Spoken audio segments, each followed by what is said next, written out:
This clip is brought to you by SaveWithConrad.com.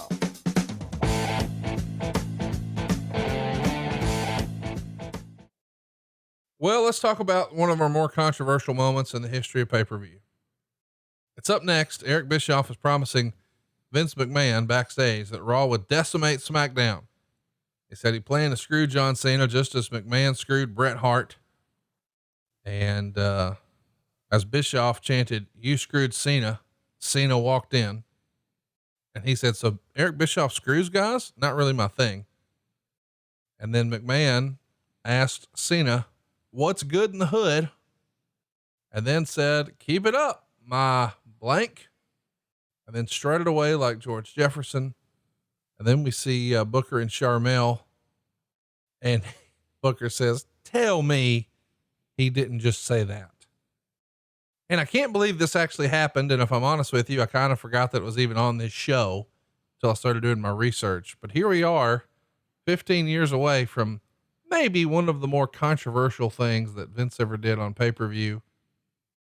But, you know, context is king, I suppose. Chat me up. Just a minute. I don't think it holds up well. No shit. Doesn't age well. You know, at the time you're doing different things that we would never do now.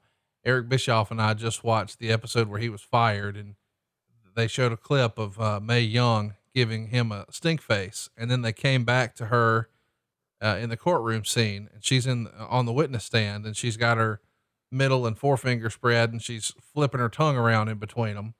And it's like, you could never do that in 2020. Like that would never in a million years happen. But hey, that was pop culture in 2005.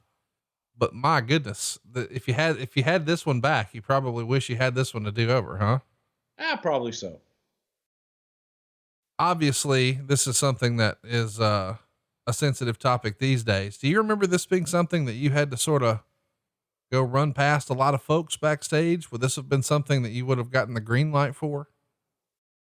Well, I think that there were people whose opinions were asked, and, you know, again, it's just a different time and a different place where you did different things that were not, you know, not things that hold up. When I go back and I'm into the Alfred Hitchcock hour now, taping it every single night, you know, you sit there and you watch some of the things of, on television of men just basically, slapping the shit out of women, back and forth as if it was just another day at the office. And it's just, time has a way of making things cringeworthy. Do you remember, Booker or Sharmell having a reaction to this, or they understand, hey, it's entertainment. We're trying something, might work, might not. You know, again, it's just different time, different place, different mentality. I know this sounds silly, but Vince is somebody we've always believed to be disconnected from pop culture. You know, this is someone who you've sort of joked before in the past would say, what about Steinfeld instead of Seinfeld? Because he was just, you know, that's not in his wheelhouse. And there's even been jokes about him listening to certain types of music on the show and things like that.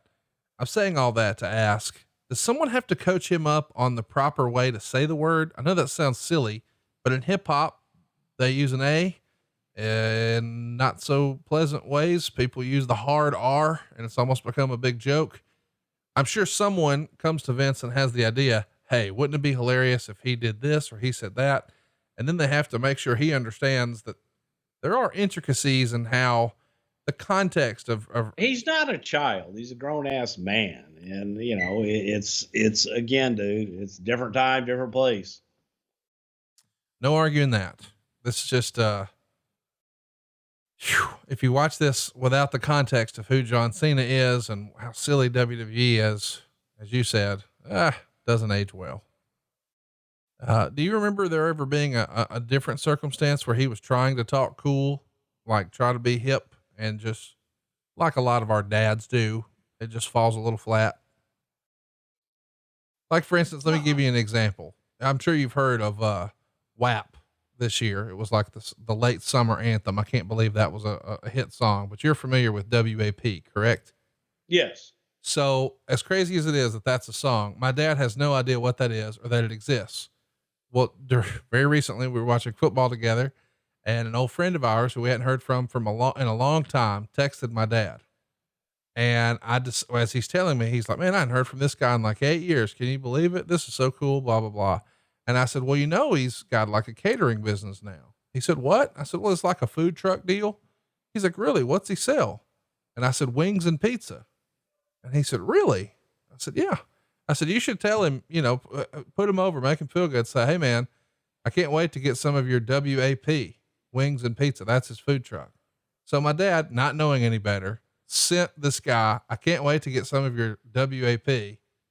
And our mutual friend texted it back and said, was this supposed to go to Miss Deborah? Because dad had no idea. And he responded, and he's like, don't be a stupid bitch. No, my wife doesn't make wings or pizza. Where would that even come from? And that's when my friend realized probably and he said, my son.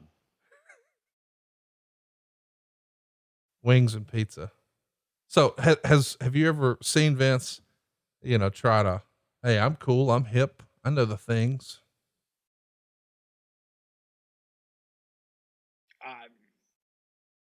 As much as me or you or anybody else. I mean, I'm just hoping you can give me a lighthearted story so we can move off of him dropping the N-bomb and just have a good show. I ain't got no lighthearted story. Okay, cool. But the other subplot or storyline going on here is Styles and Taz. Of course, in this era, we've just fired Jim Ross. Joey Styles is his replacement. He's the voice of Raw. Taz is one of the voices on SmackDown with Michael Cole. And they're doing commentary here together. And Taz says something like, I'd be happy not to have to work with you again. And Styles said, once every 10 years is fine. And Taz said he hasn't missed him. And Styles said, I'm done with him. Obviously, we've had a lot of fun talking about our pal Taz over the years. Did he have real life issues with Joey Styles, or is this all just part of a storyline building towards, some crescendo with Raw versus SmackDown? Yeah, it was the brand rivalry there. I don't know if there was ever any heat there one way or another. I'm sure Taz has had a lot of heat with a lot of people throughout the years. That, Taz is one of those guys, very quiet, likes to keep to himself, and has been misunderstood. Yes, quite a bit throughout his career. I would agree. So, yeah, this was, to my knowledge, I think that Joey and Taz are friendly. Hey, it's Conrad Thompson. Thanks for checking out the podcast here on YouTube. Be sure to hit the subscribe button and the notifications bell so you get a notice anytime we upload some new content. And go save yourself some money right now. If you're in a 30-year loan or you have credit card debt, it's not a matter of if I can save you money. It's a matter of how much. Find out right now for free at SaveWithConrad.com.